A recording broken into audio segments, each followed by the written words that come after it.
ಮಹಾಜನತೆ ಸುಮಾರು 5-6 ಸಾವಿರ ಜನ ಪ್ರತಿನಿತ್ಯವೂ ಭಾಗವಹಿಸಿ ಭಕ್ತಿಯನ್ನ ಸಮರ್ಪಣೆ ಮಾಡಿದ್ದಾರೆ.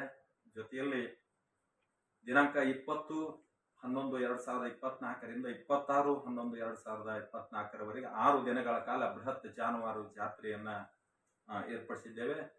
ಜೊತೆಯಲ್ಲಿ 24ರಂದು ಬೆಳಗ್ಗೆಯಿಂದ ಸಾಯಂಕಾಲದವರೆಗೆ ಗೀಗಿ ಪದಗಳು, ಸಾಯಂಕಾಲ ಪುರಾಣದ ಮಂಗಲೋತ್ಸವ ಹಾಗೂ ಧರ್ಮಸಭೆ.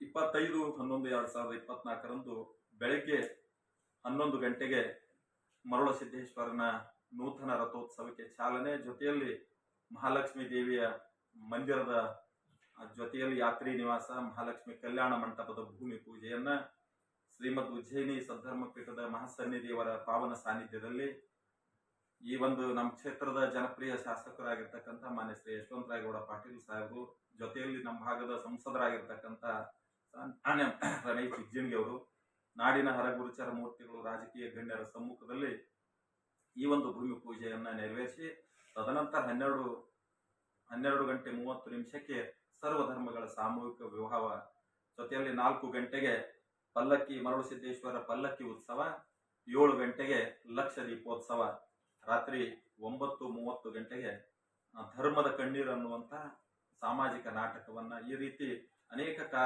ಸಾಂಸ್ಕೃತಿಕವಾಗಿರತಕ್ಕಂಥ ಕಾರ್ಯಕ್ರಮದ ಜೊತೆಯಲ್ಲಿ ಜಾತ್ರೆಯ ಒಂದು ವೈಶಿಷ್ಟ್ಯವನ್ನ ಪರಮ ಪೂಜ್ಯರ ಮಾರ್ಗದರ್ಶನದಲ್ಲಿ ಈ ಒಂದು ಎಲ್ಲ ಕಾರ್ಯಕ್ರಮಗಳು ಉಜ್ಜಯಿನಿ ಸದ್ಧರ್ಮ ಪೀಠದ ಪೂಜ್ಯ ಮಹಾಸನ್ನಿಧಿಯವರ ಪಾವನ ಸಾನ್ನಿಧ್ಯದಲ್ಲಿ ನಡೆಯುತ್ತಿದೆ ಅನ್ನುವಂಥ ಮಾತನ್ನ ಹೇಳಿ, ಎಲ್ಲ ಪತ್ರಕರ್ತ ಬಂಧುಗಳು, ಈ ಬಹಳ ಮುಖ್ಯವಾಗಿರತಕ್ಕಂಥ ನಿಮ್ಮದು ಪ್ರಚಾರ ಕೊಡುವಂತಹ ಕೆಲಸ ಬಹಳ ದೊಡ್ಡ ಕೆಲಸ.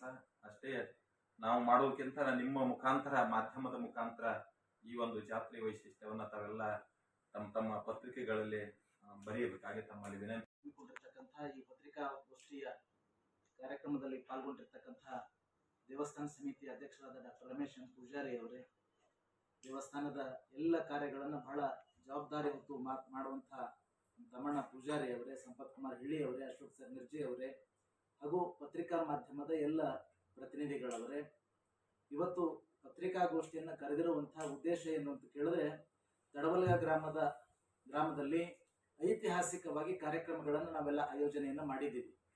ಮರುಳಸಿದ್ದೇಶ್ವರ ದೇವಸ್ಥಾನದ ಆವರಣದೊಳಗೆ ಹೋದ ವರ್ಷ ನಾವೆಲ್ಲ ಆ ದೇವಸ್ಥಾನದ ಲೋಕಾರ್ಪಣೆ ಆಯಿತು. ಅದರ ನಂತರದೊಳಗೆ ಈ ವರ್ಷ ಆ ಮಹಾಲಕ್ಷ್ಮೀ ದೇವಿಯ ನೂತನ ಮಂದಿರದ ಒಂದು ಅಡಿಗಲ್ಲು ಸಮಾರಂಭ, ಜೊತೆಗೆ ಮಹಾಲಕ್ಷ್ಮೀ ದೇವಿಯ ಕಲ್ಯಾಣ ಮಂದಿರದ ಉದ್ಘಾಟನೆ, ಅಡಿಗಲ್ಲು ಸಮಾರಂಭ, ಜೊತೆಗೆ ನೂತನವಾಗಿ ರಥೋತ್ಸವದ ಒಂದು ಕಾರ್ಯಕ್ಕೆ ಚಾಲನೆಯನ್ನು ಕೊಡ್ತಕ್ಕಂಥ ಒಂದು ಸಮಾರಂಭ. ಇದೆಲ್ಲದರ ಪ್ರಯುಕ್ತವಾಗಿ ಸಮಾಜಕ್ಕೆ ಅನುಕೂಲ ಆಗುವಂತಹ ನಿಟ್ಟಿನೊಳಗ ಸಾಮೂಹಿಕ ವಿವಾಹ ಕಾರ್ಯಕ್ರಮಗಳನ್ನ ಆಯೋಜನೆಯನ್ನು ಮಾಡಲಾಗಿದೆ. ಆ ಕಾರ್ಯಕ್ರಮ ಬಹಳ ಅಚ್ಚುಕಟ್ಟಾಗಿ ವ್ಯವಸ್ಥಿತವಾಗಿ ಮಾಡುವಂತಹ ನಿಟ್ಟಿನೊಳಗೆ ನಮ್ಮ ತಡವಲ್ಗ ಗ್ರಾಮದ ಎಲ್ಲ ಸದ್ಭಕ್ತರು, ದೇವಸ್ಥಾನದ ಎಲ್ಲ ಆಡಳಿತ ಮಂಡಳಿಯವರು ಬಹಳ ಅಚ್ಚುಕಟ್ಟಾದ ಒಂದು ವ್ಯವಸ್ಥೆಯನ್ನು ಮಾಡಿದ್ದಾರೆ. ಆ ಕಾರ್ಯಕ್ರಮಕ್ಕ ನಾಡಿನ ಎಲ್ಲ ಭಕ್ತರನ್ನ ಇಲ್ಲಿ ಆಹ್ವಾನ ಮಾಡುವ ಸಲುವಾಗಿ ನಾವು ಈ ಪತ್ರಿಕಾಗೋಷ್ಠಿಯನ್ನ ಕರೆಯಲಾಗಿದೆ. ಈ ಕಾರ್ಯಕ್ರಮ ಮಾಡೋದು ಯಾವ ಕಾರಣಕ್ಕಂದ್ರ ಸಮಾಜದ ಒಳಿತಿಗಾಗಿ, ನಾಡಿಗಾಗಿ, ಈ ನಾಡಿಗೆ ಒಳಿತಾಗ್ಲಿ ಅಂತ ಹೇಳಿ ಆ ಮರುಳಸಿದ್ದನಲ್ಲಿ ಪ್ರಾರ್ಥನೆಯನ್ನು ಮಾಡಿಕೊಳ್ಳುವ ಸಲುವಾಗಿ ಈ ಕಾರ್ಯಕ್ರಮವನ್ನು ಆಯೋಜನೆ ಮಾಡ್ಯದ. ಈ ಕಾರ್ಯಕ್ರಮದೊಳಗ ಸರ್ವರೂ ಕೂಡ ಭಾಗವಹಿಸಿ ಒಂದು ರೀತಿಯೊಳಗೆ ಹೇಳ್ತಾರಲ್ಲ, ಸದ್ಭಕ್ತರ ಭಕ್ತಿಯೇ ಮಂದಿರದ ಶಕ್ತಿ ಅನ್ನುವಂತಹ ನಿಟ್ಟಿನೊಳಗ ಆ ಮರುಳಸಿದ್ದನ ಕಾರ್ಯಕ್ರಮದೊಳಗ, ಜಾತ್ರಾ ಮಹೋತ್ಸವದ ಕಾರ್ಯಕ್ರಮದೊಳಗೆ ಎಲ್ಲರೂ ಕೂಡ ಪಾಲ್ಗೊಳ್ರಿ ಅಂತಕ್ಕಂಥ ಮಾತನ್ನು ಹೇಳ್ತಾ, ಜೊತೆಗೆ ಸಾಯಂಕಾಲ ವಿಶೇಷವಾಗಿ ಕಾರ್ತಿಕ ಮಾಸದ ಒಂದು ದೀಪೋತ್ಸವದ ಸಮಾರಂಭ, ಲಕ್ಷ ದೀಪೋತ್ಸವ ಕಾರ್ಯಕ್ರಮ ಬಹಳ ವೈಶಿಷ್ಟ್ಯಪೂರ್ಣವಾಗಿ ಮಾಡಬೇಕು ಅನ್ನುವಂಥ ಒಂದು ತಯಾರಿಯೊಳಗೆ ನಾವೆಲ್ಲರೂ ಕೂಡ ಅದೀವಿ. ಅದರೊಳಗೆ ಹೆಚ್ಚಿನ ಸಂಖ್ಯೆಯೊಳಗ ಎಲ್ಲರೂ ಕೂಡ ಪಾಲ್ಗೊಳ್ರಿ ಅಂತಕ್ಕಂಥ ಮಾತನ್ನ ಈ ಪತ್ರಿಕಾ ಮಾಧ್ಯಮದ ಮುಖಾಂತರ ಮತ್ತು ಈ ದೃಶ್ಯ ಮಾಧ್ಯಮದ ಮುಖಾಂತರ ನಾಡಿನ ಎಲ್ಲ ಮಹಾಜನತೆಯು ಕೂಡ ಸ್ವಾಗತವನ್ನ ಕೋರುವ ಸಲುವಾಗಿ ಈ ಒಂದು ಗೋಷ್ಠಿಯನ್ನ ಕರೆಯಲಾಗಿದೆ.